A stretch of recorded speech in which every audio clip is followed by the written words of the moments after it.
Hello, everybody. I'm Will. And I'm Kristen. This is So I'm Watching the Show, your new favorite pop culture YouTube channel where we talk about movies, TV, music, and more. I wanted to record an intro because we're going to release some very old test footage of ours that was Riverdale. We covered season 1 and 2 of Riverdale, and because we have had so much fun with that show, for better and worse, and because it's been one of some of our most popular content, I was like, we've got this footage. It's not great. Like, our audio's bad. Yeah. We look different. There is no set. Yeah. But I think ultimately at the end of the day, I think the conversation is good. Mm-hmm. And I think it's worth releasing. It's in my old dining room. So yeah, we're definitely going to release season 2. And that's what this is. This is just a little intro for our Riverdale season 2 content. So you got to have options. I see. So please do enjoy.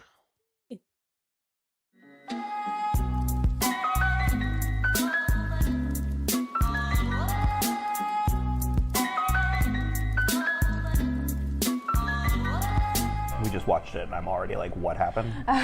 Episode 19, Prisoners, yes. Which is also the name of a very good movie. Yeah, very good, very scary mystery, right? Yeah.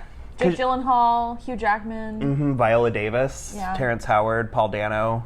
Paul Dano. I freaking love Paul Dano. Do you remember I saw it and I was like, I kept wanting you guys to watch it. And I was like, I can't explain why this is the movie that I've globbed onto. You're like, I don't know why this is it, but Melissa Leo, it's very, very good. So, well, this is okay. I get it. No, I get it. I get it. This was you also only have 4 notes. I did. This time. I was falling asleep. You're like, I'm tired. This was a prophetic episode. Boy, howdy. We can't really tell you why. It's the 4th of July, if that's picking up. There's fireworks. It's not. So, what were you saying?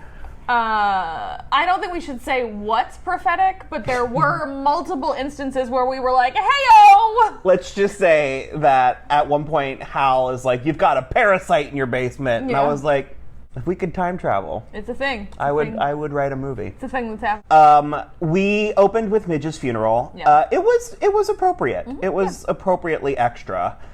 And then it turned appropriately into the funeral for the little boy in Jaws. Just wanted you to know that the sheriff department is working around. You were supposed to be protecting our children. You should be ashamed of yourself. I love how, they made sure in, 2 or 3 episodes before she died to put her in a Vixen's uniform. Okay. Because you were like, was she even a Vixen? And I was like, yeah, she was there.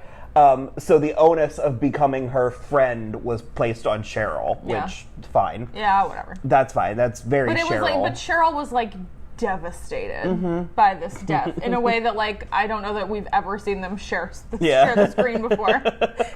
So... yeah, and then real insulting to the actress who plays Midge's mother, because, what is she, 38? I know, it's not... But, yeah, so Cheryl is on a rampage. I mean, she stays on a rampage, but this particular rampage is against Sheriff Keller. Yeah, to get Sheriff Keller fired. And, because somebody spray-painted Sheriff Killer on his... right on his squad car. Mm-hmm. So... a rite of passage for teen shows where one of the characters' father is the sheriff. Usually he's not doing a good job and needs to be... In Dawson's Creek, it was the brother. Okay. Pacey's brother. So it seems the Black Hood is back, and he was stalking Archie all Halloween, Oh, yes. The movie Halloween. Yeah. I was we're well past Halloween right now. It's not Jason. Michael Myers. Michael Myers type style.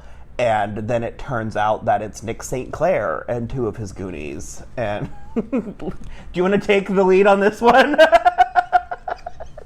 I'm out. It's your 2 favorite plots. It's Nick St. Clair and Hiram. Nick St. Clair and Hiram and indecent proposaling your rival's girlfriend and then setting up a videotape so that he has to watch it. I just Nick St. Clair sucks. I'm well, and it's just but he's also stupid. He's also super stupid. And okay, here's the thing that annoys me the most is because up until basically this episode, Hiram has been like, Archie's part of the family, and you keep him around, and he's to protect you, and this, and like, he's helping me, and blah, blah, blah. And so Veronica is like, Nick St. Clair is ransoming Archie. What are we gonna do? And we just cut to it when she's like, what do you mean you won't pay Archie's ransom? And he's like, I'm not dealing with terrorists. And I'm just like... Well, okay, my point is he's also stupid because he indecent proposals Veronica. And it's gross enough. It's gross enough to be like, I want to have sex with you. In exchange for your boyfriend. But he's like, you need to give me what I'm owed. Because, yeah, you were like... The language. But it was like 3 different times, too. Yeah. And so then when the time actually comes, she's super into it, and that doesn't ping any of his, like... Well, it doesn't ping Nick St. Clair, and it doesn't ping Archie, who is, in fact, watching it from where he's tied up in the vast warehouse district of Riverdale, where they can't possibly find him and, execute an escape. But... she's just like all of a sudden resigned to it and like, yeah, ooh, baby, pour the champagne and let's have some caviar. Well, at no point do either boy think maybe she's on to something. Like maybe this is a bit. Maybe she has a plan. Maybe Veronica is crazy like a fox. Yeah, I did write this is a role reversal for Archie and Betty, where Archie's the one that's convinced the Black Hood is back, and Betty's like, no, please. We solved that plot. Yeah. He's so dead. So, they determine that Chick is not Charles because they go to the Sisters of Quiet Mercy. Yeah. And there's a photograph of a literal child. And they're like, this can't possibly be him. And I'm like, look, I know that I look just the same as I did when I was a child, but like people can go through physical changes that make them... It's like a picture of like a 7-year-old. It like Chick is like 25. It looks like if like Wyatt Nash was younger. Well... Okay. Tried this bit once before and you wouldn't go with me then either. I don't know who that is. I mean, I do in relation to the show, but I can't just get the name. I don't know what Cheers is! I've tried to make this joke about the tune you don't know its name a bunch of times. It just doesn't work anytime I do it. He was on Glow. He was on Survivor. I don't give a shit about that. He was on something else. What else? Oh, well, Dear White People. You didn't watch that? I have not watched that yet, no. I am very familiar with who Wyatt Nash is, which is nobody right now. Regardless, they are taking a lot on the faith of this like picture of a very young child, and obviously we know that Chick is not Charles, but it just I don't have an issue with that. But basically, so they find out that there was a couple that lived in that particular hostel, and let's just say the relationship was hostile.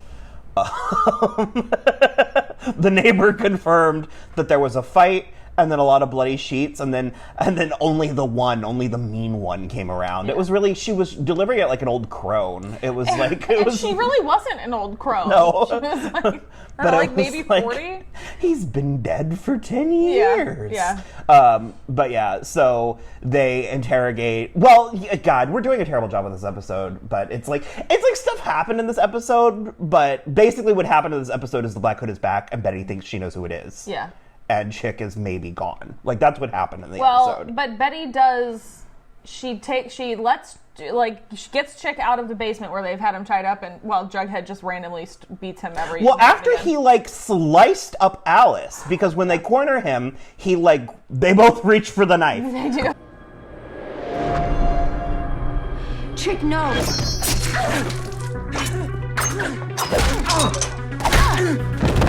They reach for the knife, and you literally can hear the slicing sound, and then blood splatters across the picture. Yeah. And you were like, I love Betty so much. Why did you say that?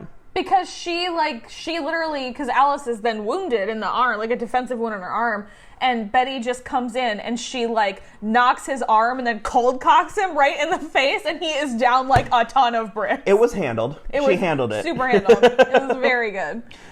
So there's fighting amongst the family, and Alice is continuing her meltdown. I forgot how good the material was for Alice with this stuff. I forgot how well they set up what happens with her in season 3. How she could have been in a place to allow that to happen. Which is all I'll say for now, but we'll get there when we get to season 3.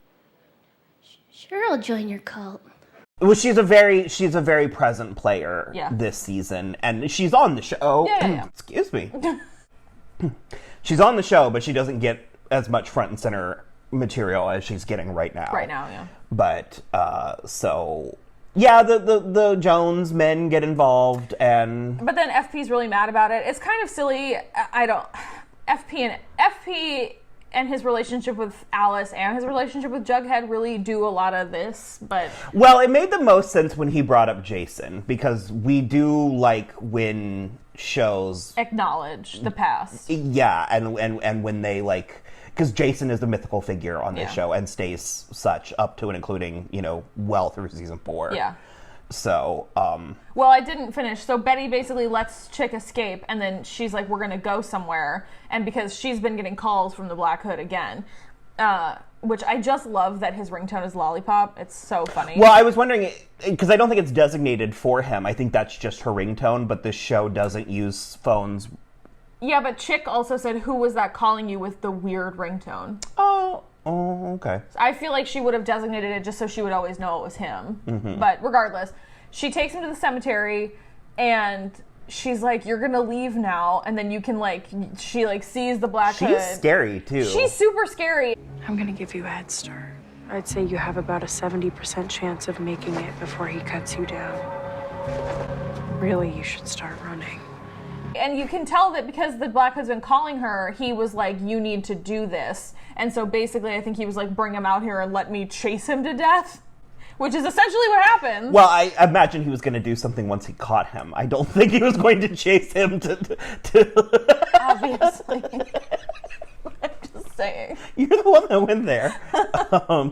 That's all we see. We see him chasing him off into the... And that's... And so Betty goes home and deals with Alice. Yeah. And she's Who's like... just drinking rosé on the stairs. And she's like, where... So they don't actually say, I'm at this point. They don't actually say, She was like, where's Dad? He went looking for you. Why do you ask?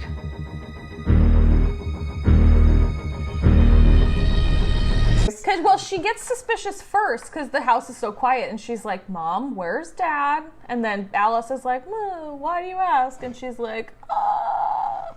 So, yeah. I think that's it. That is it. Yeah, that is. We love the show. It's just that certain episodes you're kind of like, got it. Yeah. Let's We've move on. only got 3 more, and so I remember thinking there were a handful of really fillery episodes right before this finale. Not particularly. No, were there not? No. I think we deal with the bulk of it in 21, and then I think 22 is sort of like a wrap up kind we'll of thing. see. Okay, yeah, I don't remember. Lollipop, lollipop, oh, lollipop, lollipop, lollipop.